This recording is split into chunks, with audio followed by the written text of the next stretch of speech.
अस्सलामु अलैकुम वरहमतुल्लाहि वबरकातुहू। दोस्तों, मैं आपका भाई उवैस रज़ा शाहिदी। आप जानते हैं, जब से पहलगाम में हमला हुआ है, आतंकी हमला हुआ है, उसके बाद से लेके असदुद्दीन ओवैसी की तारीफ़ हर किसी के मुंह पर है। वो मुसलमान हो, हिंदू हो, सिख, ईसाई, कोई भी मज़हब का हो, किसी भी धर्म से ताल्लुक़ रखने वाला हो, हर किसी के लबों पर असदुद्दीन ओवैसी की तारीफ़ इन दिनों बहुत हो रही है। आप जानते हैं कि जब से हमला हुआ है, असदुद्दीन ओवैसी एक ऐसे नेता हैं जिसने पाकिस्तान की धज्जियाँ उड़ा कर रख दी हैं। आखिर क्यों सब लोग असदुद्दीन ओवैसी के दीवाने हो गए हैं? इस टाइम क्यों हर किसी के लबों पर असदुद्दीन ओवैसी की तारीफ़ है? क्यों सब दीवाने हो गए हैं? आइए जानते हैं इस वीडियो में, और वीडियो को लाइक शेयर ज़रूर कर दीजिएगा और कमेंट में अपनी राय ज़रूर बताएं कि आपको ये वीडियो कैसी लगी और आप क्या कहना चाहते हैं असदुद्दीन ओवैसी के बारे में। चलिए वीडियो करते हैं स्टार्ट। ओवैसी का बयान पाकिस्तान को लेकर। ओवैसी साहब वो है जिन्हें अक्सर लोग गलत समझ लेते हैं, लेकिन इस बार 2025 के पहलगाम आतंकवादी हमले पर, भारत पाकिस्तान तनाव पर जो बातें कही, वो हर भारतीय के दिल को छू गई। उनकी आवाज में जोश था, सच था और भारत के लिए बेपनाह मोहब्बत थी। बिना हिचके, बिना संकोच किए पाकिस्तान का नाम लेकर कहा कि पाकिस्तान वो मुल्क है जिसकी जमीन से आतंक का धंधा चलता है। जब तक ये बंद नहीं होगा, शांति की बातें बेकार है। उन्होंने पहलगाम हमले के आतंकवादियों को सजा देने की मांग की।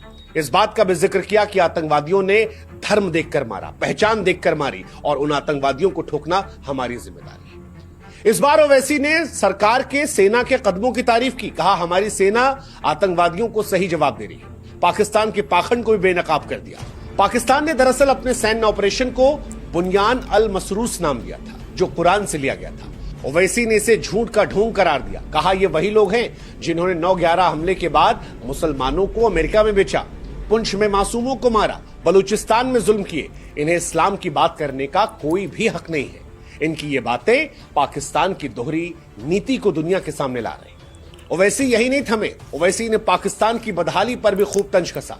कहा, जो IMF से $1 बिलियन की भीख मांग रहे हैं, जो आधिकारिक तौर पर भिखारी बन गए हैं, वो आतंक का धंधा चलाते हैं। मैं इन्हें इंटरनेशनल मिलिटेंट फंड कहता हूं। उन्होंने अमेरिका पर भी सवाल उठाया। कहा, अमेरिका, जर्मनी, जापान जैसे देश एक आतंकवादी देश को इतने पैसे क्यों देते हैं? टर्की से भी कहा कि जब तुम अपने राष्ट्र की सुरक्षा के लिए दुश्मन पर हमला करते हो, तब तुमने नहीं सोचा भारत जब कर रहा है तो भारत पर सवाल क्यों खड़े करते हो? ओवैसी का टर्की पर सवाल उठाना, पाकिस्तान पर सवाल उठाना इस देश में लोगों को ताकत देता है, क्योंकि कई बार लोग धर्म के नाम पर सॉफ्ट होते हैं। लेकिन जब ओवैसी जैसा नेता इतनी मजबूती से, इतने तीखे तंज में ये बात कहता है कि मुसलमान हम बाद में हैं, पहले हम भारत के वासी हैं और भारत सबसे पहले आता है, तो फिर इस देश में यंग लड़के जो ओवैसी को सुन रहे हैं, उन्हें भी एक नया जोश मिलता है और देशभक्ति की भावना से वो भी लबरेज होते हैं। बिहार के मोतिहारी में तिरंगे की पगड़ी पहनकर ओवैसी ने हुंकार भरी। कहा, मैं भारत से मोहब्बत करता हूं। मेरी आलोचना वोट की सियासत के लिए नहीं, सच्ची देशभक्ति के लिए है। ओवैसी ने इस देश के मुसलमानों से कहा कि अगर जिहाद करने का शौक है तो फिर आतंकवाद के खिलाफ जिहाद करो। भारतीय मुसलमानों के सामने जब ओवैसी ने बातें कही तो ये देश को एकजुट करने वाली बात थी, और इसीलिए आज हम कह रहे हैं कि ओवैसी साहब को सलाम है। ओवैसी ने भारत के 23 करोड़ मुसलमानों से कहा कि सुनो, हम वो मुसलमान हैं जिन्होंने 2 राष्ट्र के सिद्धांत को ठुकराया, लोकतांत्रिक भारत चुना। हम पाकिस्तान नहीं है। पाकिस्तान वो है जो दुनिया भर में जुल्म करता है, बलूचिस्तान में मुसलमानों को मारता है। हम उनकी तरह नहीं है, हम अलग हैं। ओवैसी की तरह एक और नेता उमर अब्दुल्ला, उन्होंने भी जो कुछ कहा वो भारत को मजबूत करने वाला था। जम्मू कश्मीर के मुख्यमंत्री उमर अब्दुल्ला कश्मीर को लेकर ऐसी आवाज उठाई जो इस्लामाबाद तक को दहलाने वाली थी। जिस संयम, जिस ताकत, जिस संवेदनशीलता से उन्होंने बात रखी, यकीन मानिए इससे भारत को मजबूती मिली।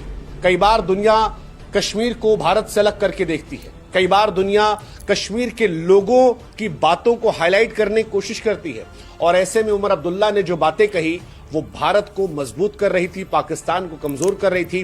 क्योंकि उमर अब्दुल्ला ने कश्मीर और भारत की आवाज बनते हुए पाकिस्तान को आड़े हाथों लिया और कहा कि साहब, आप तो जांच करने से इंकार कर रहे थे, अब शहबाज शरीफ जांच की नौटंकी क्यों करते हैं? सीज फायर को लेकर कहा कि यह अच्छा कदम है, काश पहले हुआ होता, जिंदगियां बच जाती। लेकिन यह भी कहा कि शांति तभी मुमकिन है जब पाकिस्तान आतंकवाद पर सीमा पर रोक लगाएगा। कश्मीरियों की फिक्र करते हुए कहा कि कश्मीरियों की जान की हमें परवाह है और पाकिस्तान उसको लेना चाहता है। सबसे बड़ी बात जो उमर अब्दुल्ला ने कही वो थी अमेरिकी राष्ट्रपति डोनाल्ड ट्रंप के बयान को लेकर। आपको याद होगा, डोनाल्ड ट्रंप ने कहा था कि कश्मीर के मसले पर फिर से बात की जाएगी। उमर अब्दुल्ला ने साफ लफ्जों में कह दिया कि कश्मीर भारत का आंतरिक मामला है, इसे कोई बाहरी ताकत मुद्दा नहीं बना सकती। उनकी ये बात कश्मीर को भारत का भिन्न हिस्सा होने का गर्व दिखाती है और दुनिया को यह संदेश देती है कि कश्मीर भारत का है। उनकी ये बात दुनिया को एहसास कराती है कश्मीर भारत का है। उमर आगे बढ़कर कहते हैं कि कश्मीर के लोग शांति चाहते हैं, वो नहीं चाहते कि उनके बच्चे डर में जिए। उनकी बातें कश्मीरियों के दर्द को देश तक पहुंचा रही थी। उमर की आवाज ने न सिर्फ पाकिस्तान को जवाब दिया बल्कि कश्मीरियों को भी यह भरोसा दिया कि वो अकेले नहीं हैं। उनकी शांति की अपील, जवाबदेही की मांग ने आज पूरे देश का दिल जीत लिया है। उमर अब्दुल्ला ने जो कहा वो कश्मीर और कश्मीरियत से आई वो आवाज थी जिसे पूरा देश आज महसूस कर रहा है।